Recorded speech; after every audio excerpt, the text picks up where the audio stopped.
Hello, everybody. Good morning, good afternoon, good evening, wherever you're SAMSON LI coming to you from Los Angeles, California. Hello, everybody out there. Very excited and welcome to our regular weekly Tuesday empowerment. So it's my pleasure and honor to be here with all of you. As we progress, more and more people are logging on. Great to be here with all of you. Very excited. Today's topic, I'm going to continue on from what I did a couple of weeks ago about opening your mind.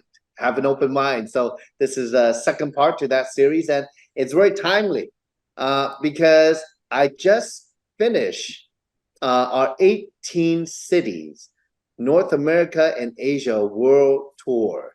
It's been amazing, it's been very rewarding and a learning experience every time I go. So today we have a great session with all of you.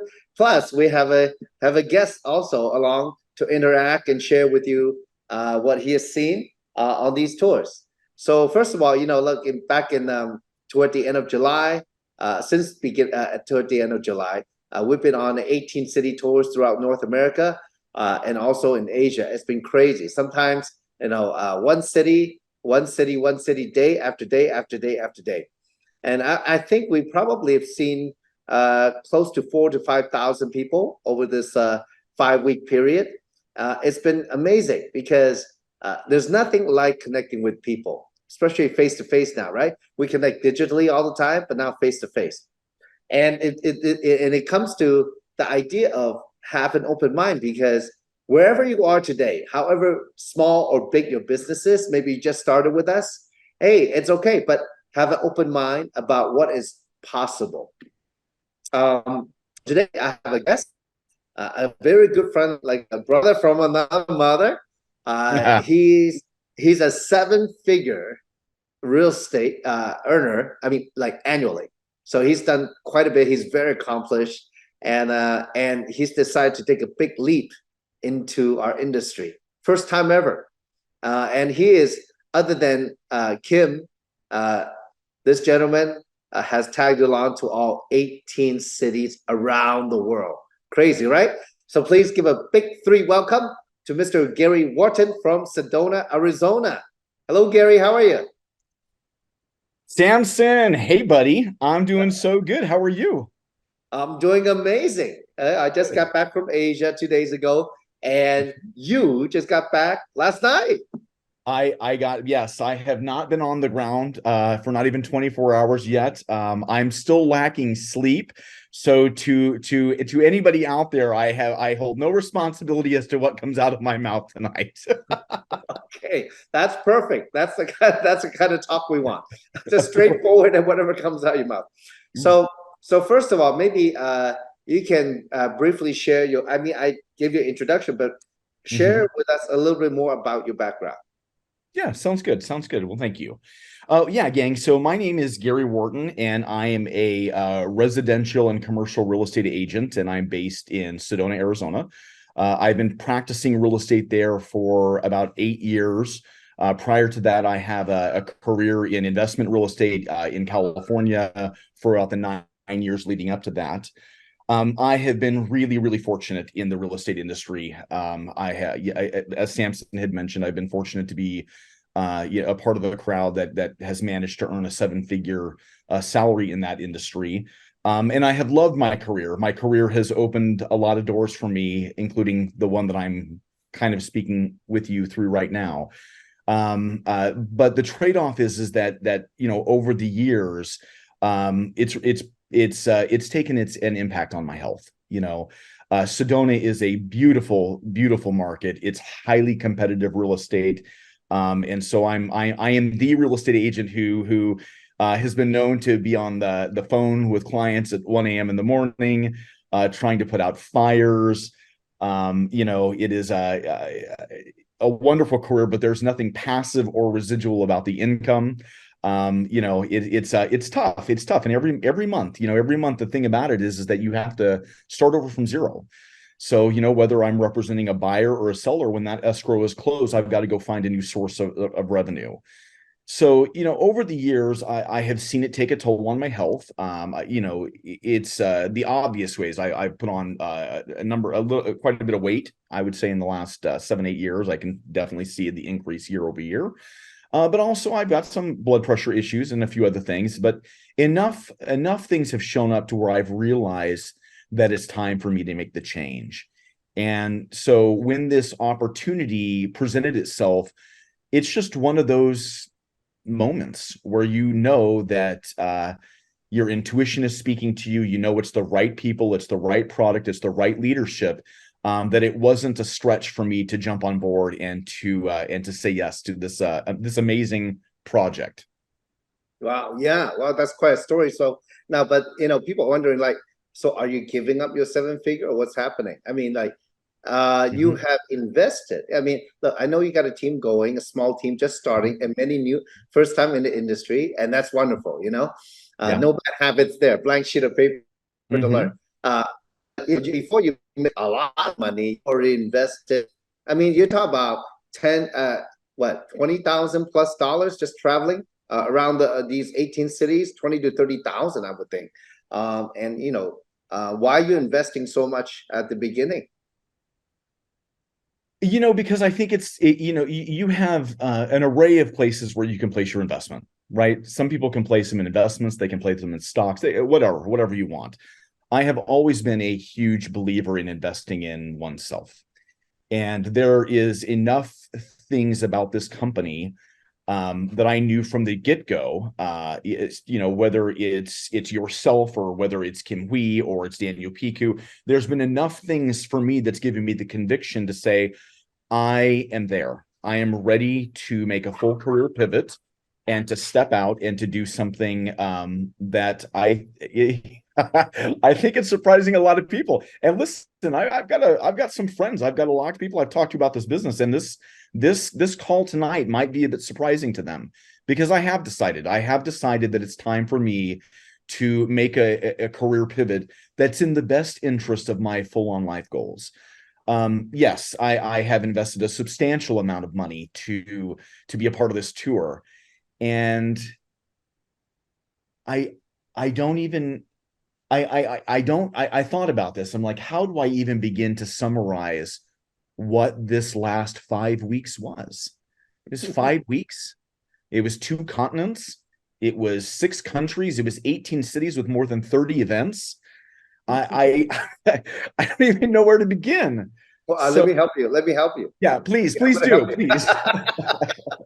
Let's start at the beginning. Yeah, let's do that. Usually, when you want to summarize it, you start at the beginning, right? So, Yeah. but I like that. I like what you said because investing in yourself is one of the most important things you can do. Mm, Once you have it in you, it's forever in you, right? It's not like you can lose it. It's not sure. like a financial investment. It's an investment Yeah. in yourself, and that self-aware, and that grows your self-awareness. And the more self-aware you are, the faster you can grow, the faster you can learn. So let me ask you. So let me ask you then from the beginning. So Mhm. you decide to jump in, of course, with Kim and me to travel. Sure. And for me, I was like, wow, Gary's come on an 18th city. Mhm. That's a lot. That's a lot. That's a big commitment. Mhm. So of course, me, even for me, knowing you, you're somebody who already invested a lot in your past Mhm. in self development, Mhm. and of course, you're at the top. You're a peak performer in your industry, in the real estate industry. Um, so I know you can, grasp a lot of what you Mhm. will see. But then the Yeah. question is, what did you see? What did you see Mhm. and what happened? So from the beginning, Mhm. so our first stop was Dallas, Texas. Mhm. So before we got to Dallas, what were you thinking? Yeah, I was probably concerned, honestly. I don't know what I was thinking. I I knew that. I mean, look, I have zero experience in this industry. I mean, zero. I mean, my only experience in networking is 25 years ago, and it lasted for 2 weeks, and it was just a conversation, really. So I knew for me that having the opportunity to jump on a tour such as this, I knew that I would be able to learn things from all different angles, right? What's happening on the stage, what's happening behind, the scenes and whatnot. So I think going into Dallas, I was curious as to, first off, how do I contrast and compare that to my experience in Arizona, right? They're both, Western US states, but incredibly different dynamics, different populations, different demographics, so I was really curious as to see how did the people in Dallas roll, and it was beautiful. It was, I think for the event, itself, boy, did that kick off on the right fit. I got to see logistically how a room comes together. Why do you strategize? Why do you organize, a room in a certain way? Everything, minute details, microphone handoff, you know what I mean? The order and the sequence of the event, you know what I mean? So, I think probably the at least 3 to 5 first cities was me just trying to wrap my head around what is the patterns here? What does this look like? What is the one thing that we see event after event that's duplicating? Yeah. And what about the people? How do you feel about the people that you met? Oh man, well listen, I'm a lover of people in general, so they're amazing. I thought that they were incredible. The one thing I will say is that whether it's the people that were in Dallas or the people that were in Toronto or in Malaysia, right? There's a common theme across the board that people are excited about this project. They're excited about these products. They love the leadership and they are willing to really, really sacrifice and give their all to be a part of it, to be a pioneer, to get out in front as this organization is building itself from the ground up, really. The people were amazing. I thought, I could just say even a couple people like I got to have some time with Wendy Huang in Dallas. I also got to have some time with Holly and Corbin Rausch. And it doesn't matter across the spectrum, whoever I spoke to, everybody had something to contribute, were incredibly generous and kind to me. And I managed to grab these little nuggets from everybody along the way. It was beautiful. It was a great experience in Dallas. Yeah. Isn't it interesting, contrasting to sometimes when we go out to share with maybe our circle of friends, that some people are actually negative about this industry, right? Isn't it weird, right? Because it's your first time and you got a deep dive, boom, right into it in these 18 cities compared to what the people think it is or say it is compared to what you saw. It's very different, huh? Yeah. Oh, no. Listen, I think that your life is always speaking to you. And it's our job, whether we tune in and we listen or not. In these last several months, I shared with a friend earlier today that some of the string of recent real estate transactions that I've had have been some of the most difficult in my entire career. And because of them, as challenging as they were, they got me to open up and start to think differently about what it was that I really wanted and what it was that I wanted to do.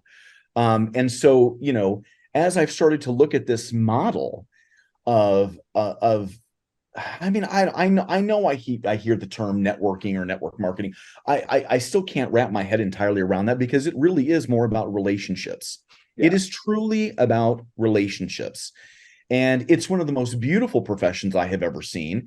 And what I've already noticed is that in order to perform in this industry at a level which I aspire to, Samson, which would be your level, Kim's level, the Roushes or the Ferraros. Some of these people are really incredible operators, right?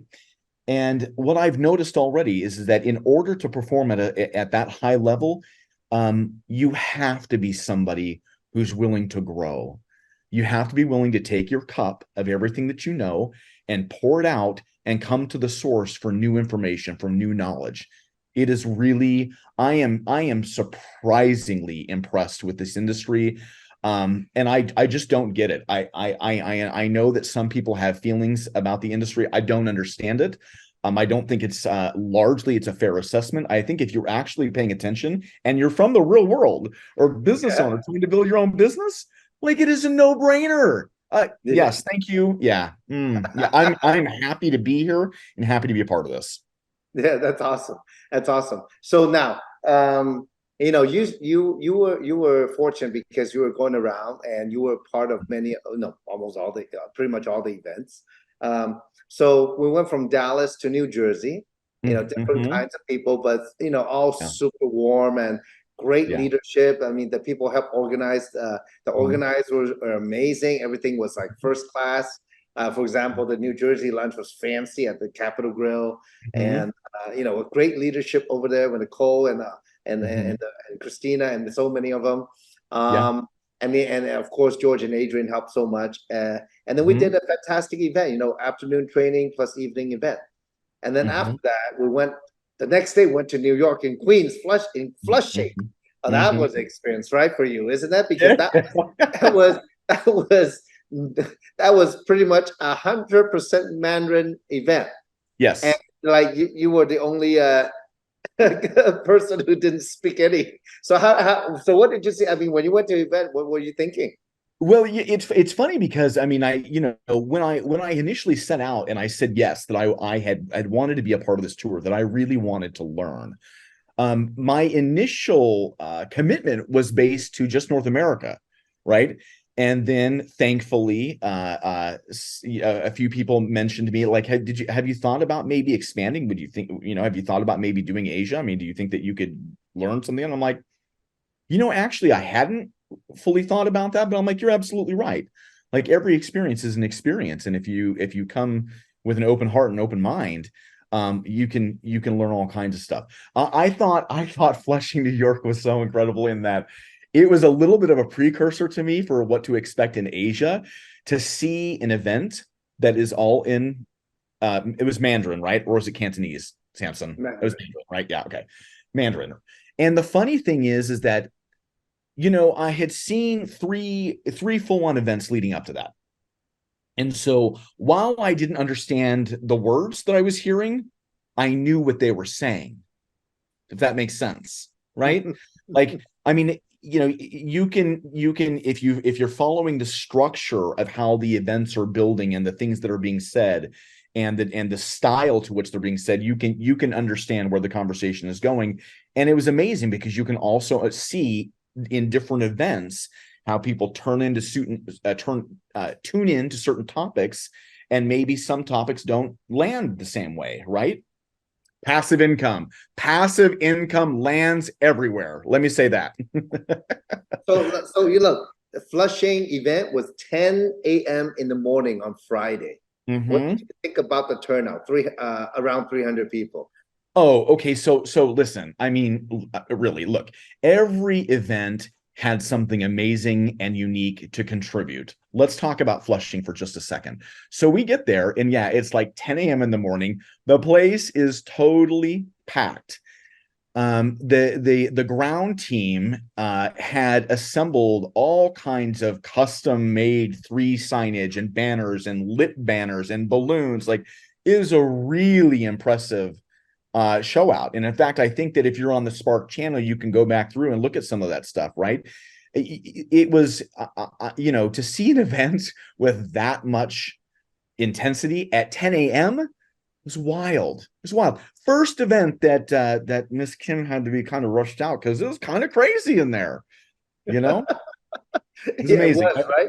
It Yeah, was. no, it was really an amazing thing to watch. I had a friend attend that event who is New York based, doesn't speak a lick of Mandarin, and had a fascinating time. Absolutely loved the event and just kind of walked away very wide eyed. So, Yeah. um, yeah, I mean, even an event that seemingly is in a language that somebody I encouraged to be there, he still got it. So, Yeah, yeah. exactly right. So it's not only what you see, well, what you hear. It's definitely Mhm.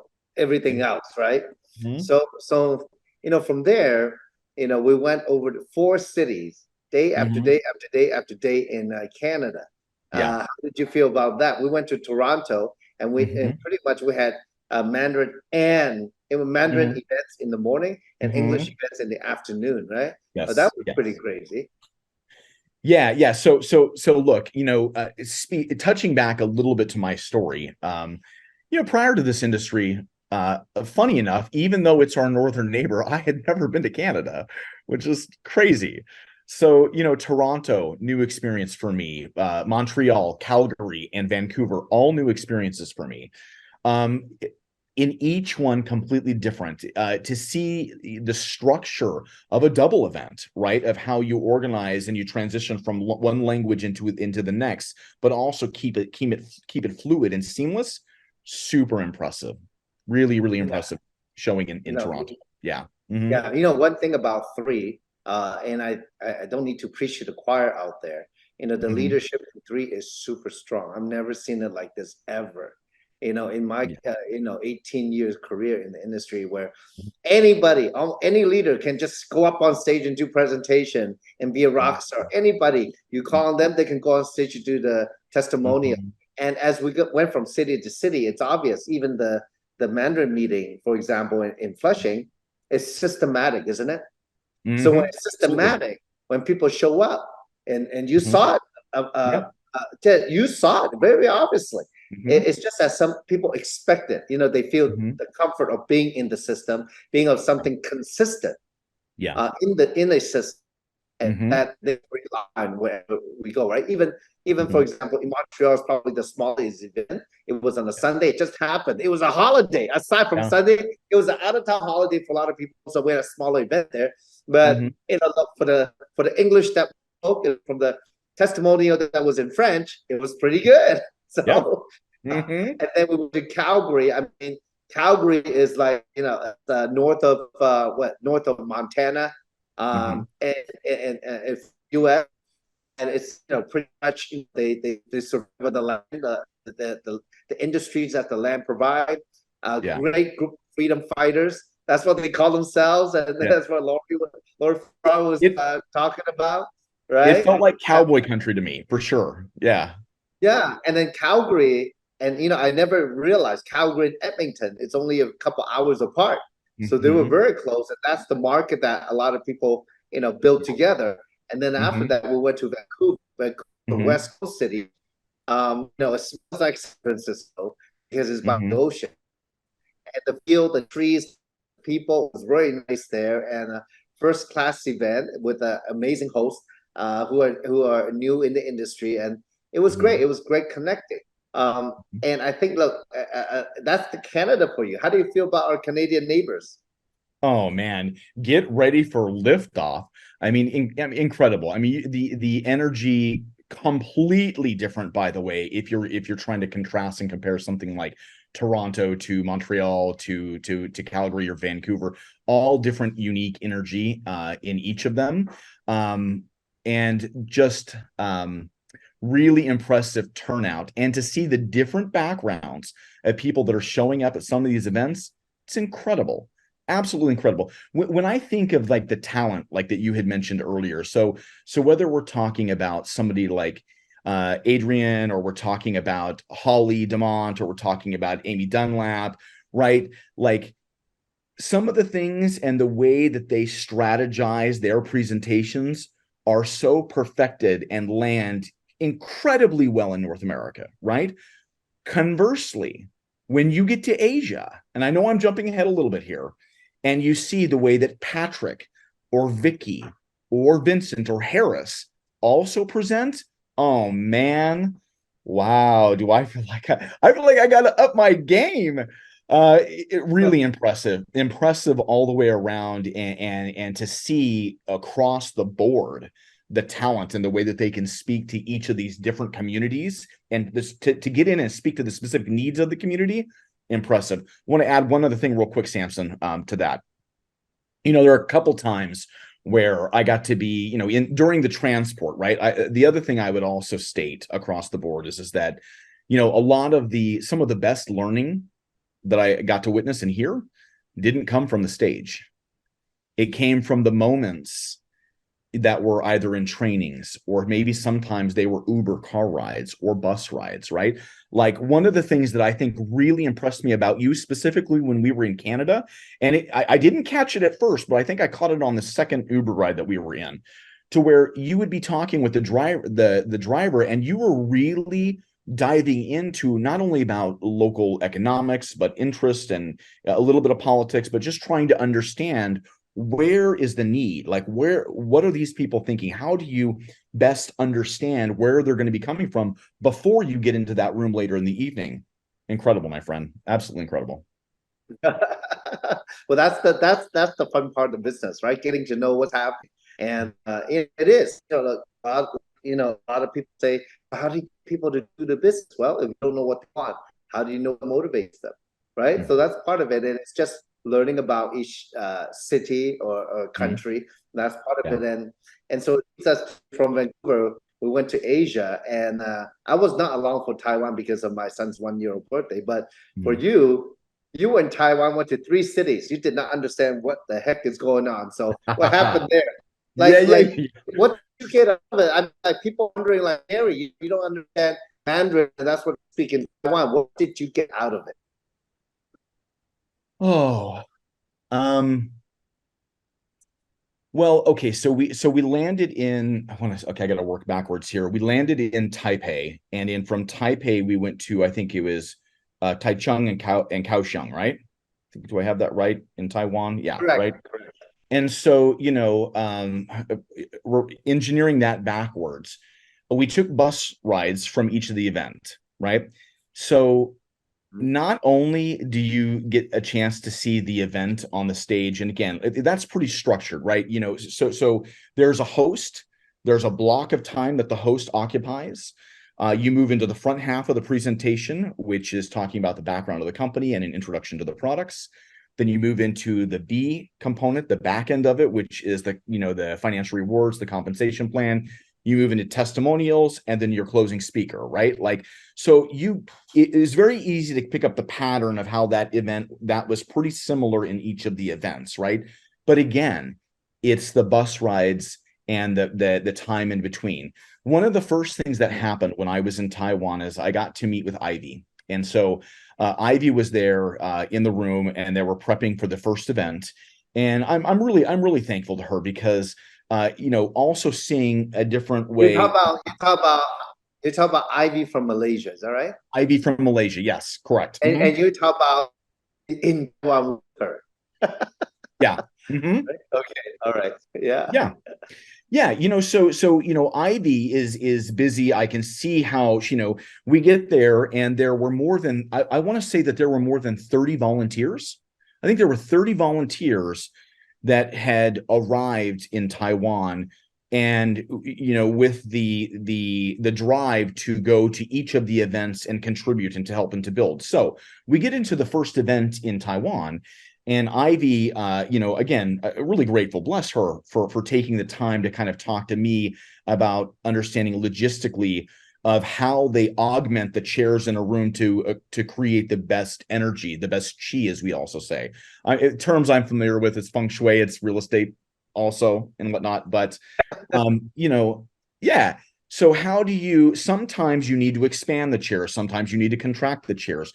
You need to have an entire team meeting, usually starting about an hour before the OPP begins, so that way everybody can understand the order to which you fill the room, starting with the front, filling it backwards, right? Locking off each row of the chairs, but also having volunteers staged all the way down the aisle. So that way people, when they enter the space, they don't grab the first chair in the back of the room, which is where their comfort level usually is to guide them to, right?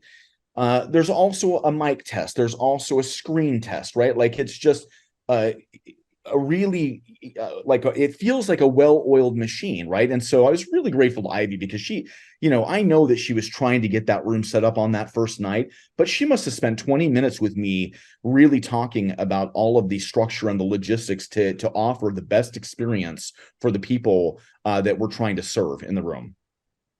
Well, that's a very good point. That point that you just made. Uh, and let me add to that because when you want to create massive duplication, a massive business, the Hmm. more people you have volunteering and learning how to put it together, the more people that would duplicate that down the road.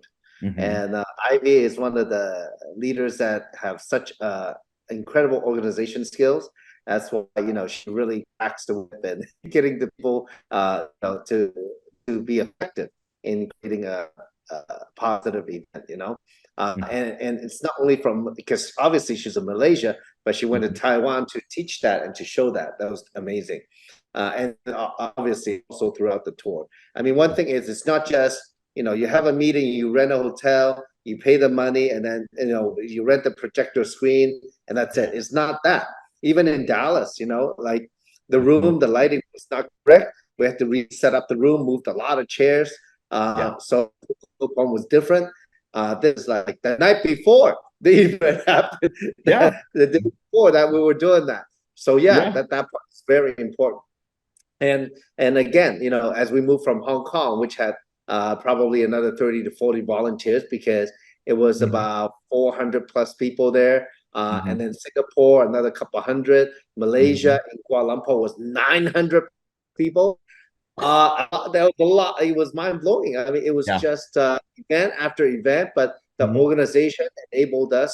That's nobody from the company, to run the event. It's all Mhm. just volunteers of leaders who Mhm. understood that they need no matter how much money they make, they need to participate so Yeah. that they can lead by example, and then Yeah. also show their team how it's done. So that was amazing.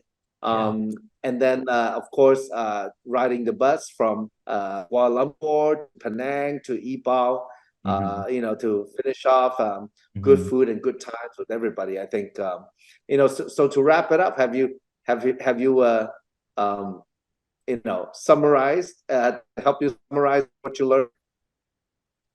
Yeah, I mean, I think so. I mean, it's funny. I started thinking about that last night, but recognizing I'm still fresh home, so there really is a lot to process and digest. But I mean, I guess I would say this.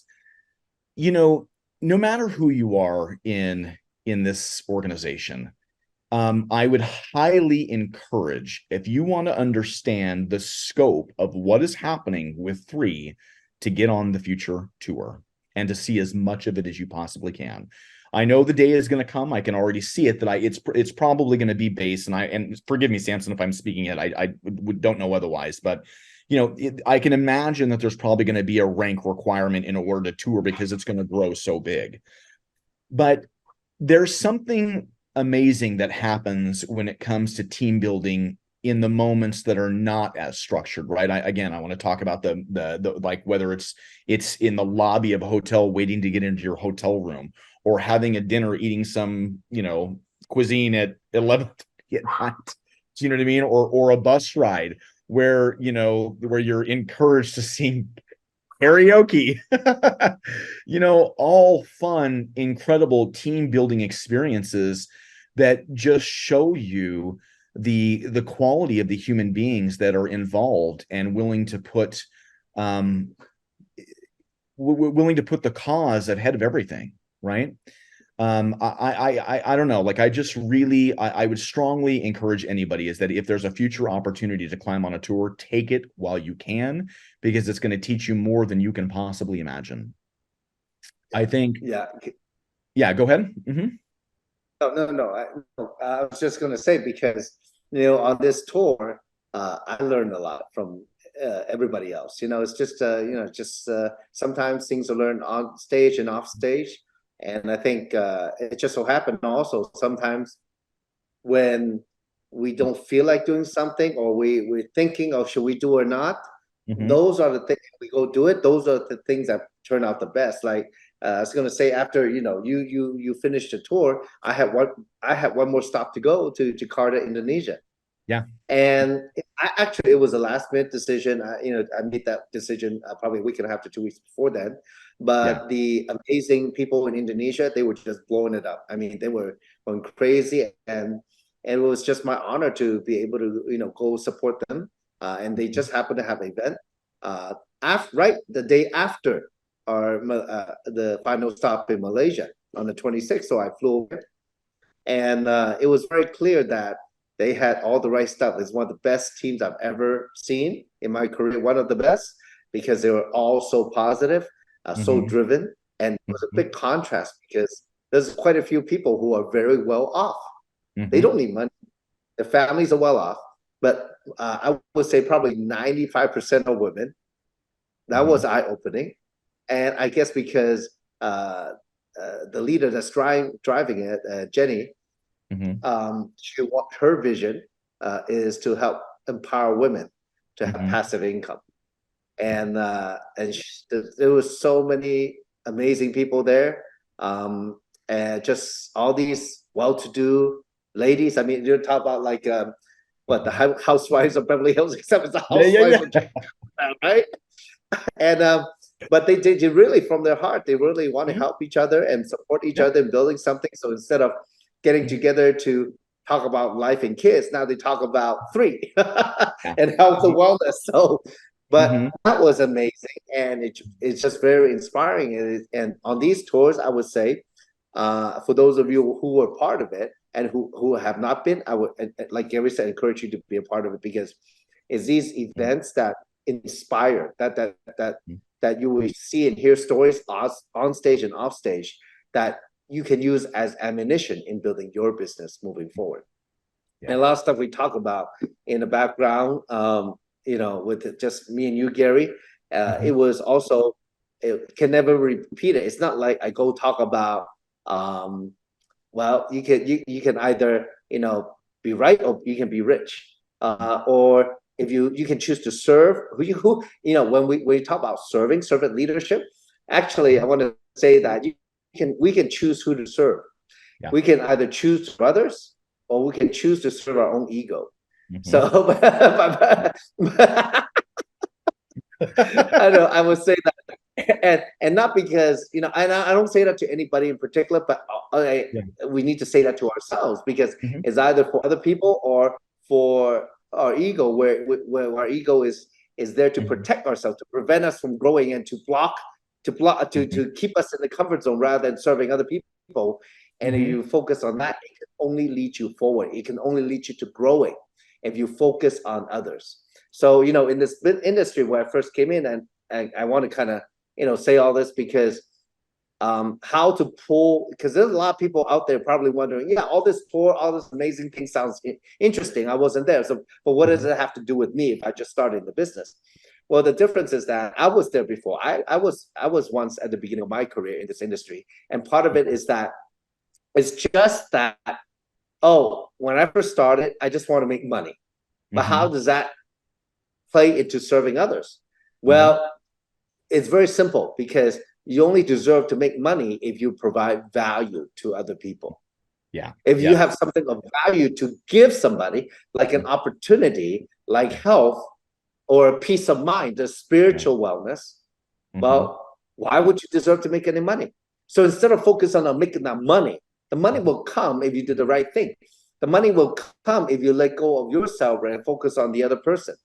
And that's where I think a lot of people miss it in the industry. If you want to, and also because once you know the rules of the game, you don't need everybody. You need OPQ, OQP, only quality people. When you have quality people in your organization, you will only attract quality people. You know, like Jenny in Indonesia, she is somebody of quality. You know, she's well-to-do, but she doesn't do it for money. She's literally, this is her life's work. Her husband tell her, "Why are you crazy? We have all the money. You don't need to go out there." But she's like, you know, the husband, you know, they own Total Toiletry, 60% globally. They have a lot.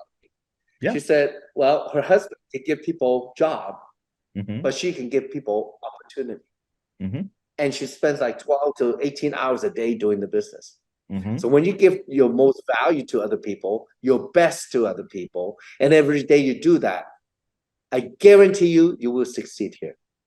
I guarantee it.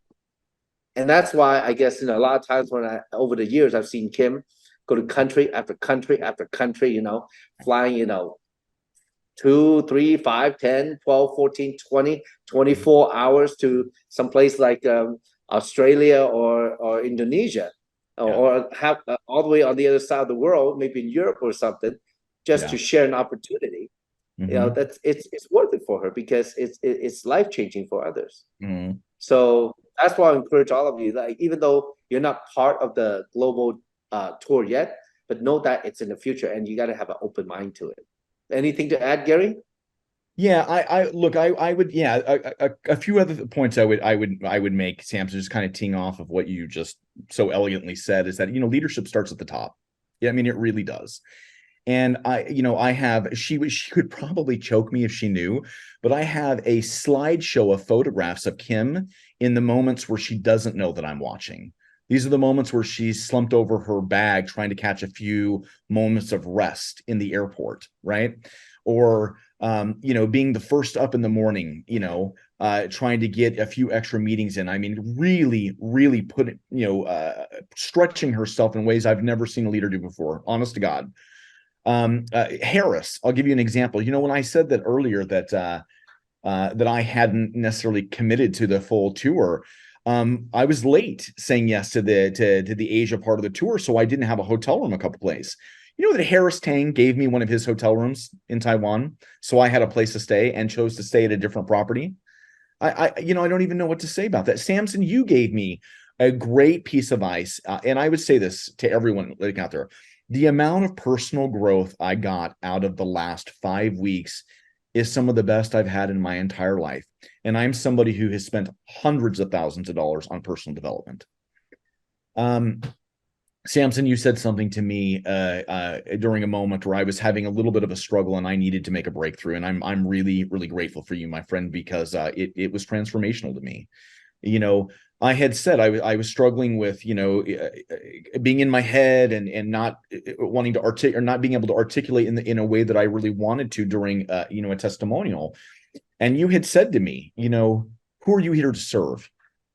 And I said, I'm here to serve those people, the audience, the people who we're trying to be here. And you said, exactly right. So if you're serving those people, you can't serve that part of your ego, can you? And that, my friend, is gold that I don't know how to measure. You know what I mean? Like, it's just truly incredible.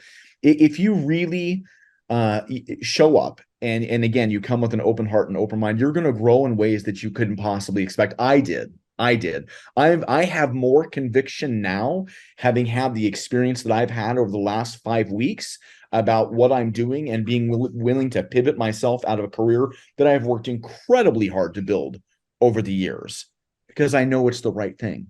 So I'm so grateful. I'm so grateful to you, my friend, to be a part of this great endeavor. And wow, here's to the future. Yeah, right. And I want to thank you for giving me that moment where I can articulate that. Because actually, it's the first time I've actually articulated that to anybody.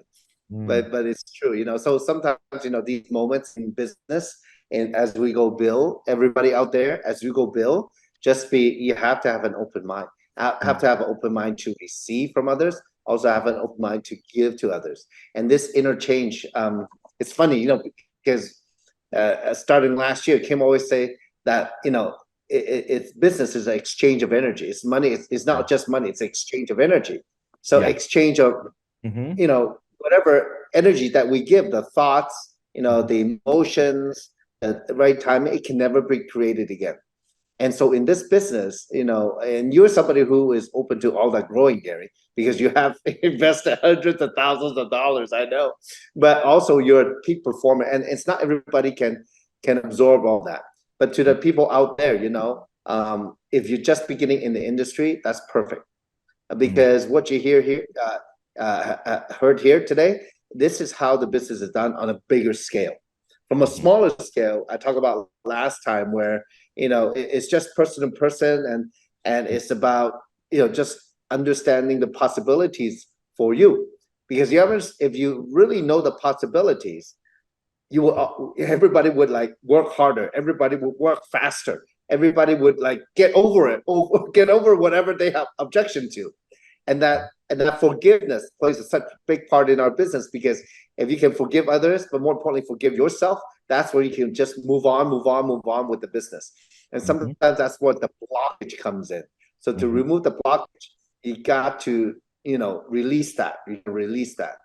So have an open mind, people. But this is a series of my talk. In second, just know the possibilities. And that was the point here, to share with you what is possible.